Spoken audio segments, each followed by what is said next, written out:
Masih bersama dengan Prof. Bayu Dwi Anggoro, ahli hukum tata negara dari Universitas Jember.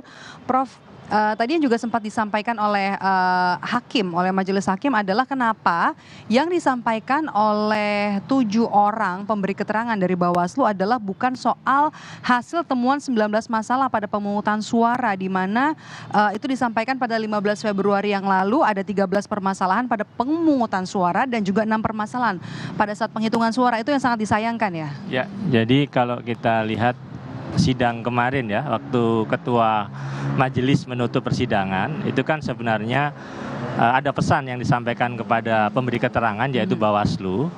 Karena kan keterangan Bawaslu sebenarnya ada 2 hal yang harus diterangkan sesuai tata cara beracara di MK ya dalam penyelesaian hasil pemilihan umum Pilpres itu. Yang pertama adalah keterangan perihal laporan atau temuan terkait dengan pokok permohonan dari pemohon.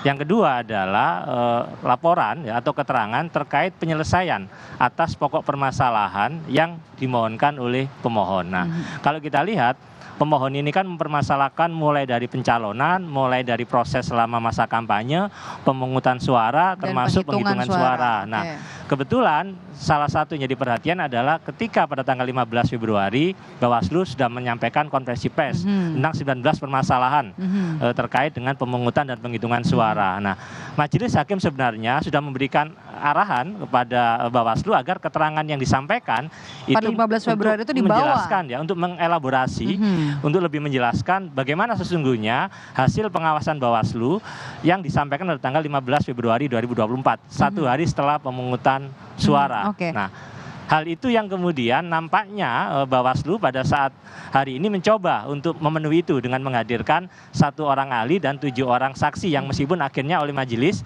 hanya 1 yang boleh jadi saksi, 6 ini karena merupakan anggota Bawaslu pemberi keterangan. Nah, tadi sempat di awal kesaksian MK mengingatkan lagi agar yang disampaikan adalah hal-hal yang terkait dengan pokok permasalahan yang diharapkan oleh pemohon. Di sini di laman dari bawaslu.go.id ini juga disampaikan bahwa 13 permasalahan pemungutan suara itu diantaranya ada 37.466 TPS yang mengalami pembukaan pemungutan suara dimulai lebih dari jam 7 pagi, kemudian ada 2.271 TPS yang terjadi mobilisasi dan atau mengarahkan pilihan pemilih, kemudian juga ada 11.233 TPS di tanggal 14 Februari didapati adanya sirekap yang tidak bisa diakses oleh pengawas pemilu, saksi dan atau masyarakat. Jadi itu sebenarnya harusnya lebih lebih besar, lebih major ya, permasalahan-permasalahan dugaan kecurangan di tanggal 14 dan juga pada saat penghitungan juga begitu. Iya.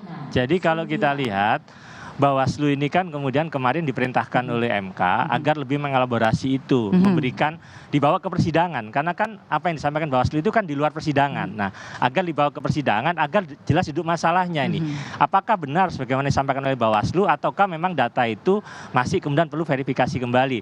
Bahkan diperintahkan juga KPU. KPU gimana tindak lanjut atas rekomendasi Bawaslu, temuan Bawaslu. KPU menjawab, kami nggak punya domain karena itu adalah temuan Bawaslu dan Bawaslu lah yang megang data itu. Nah, tentu kemudian seyogianya itu yang kemudian disampaikan di dalam persidangan sehingga majelis hakim ya, konstitusi, kemudian pemohon, pihak terkait, termohon bisa kemudian mendapat kejelasan atas statement Bawaslu pada tanggal 15 Februari tersebut. Prof.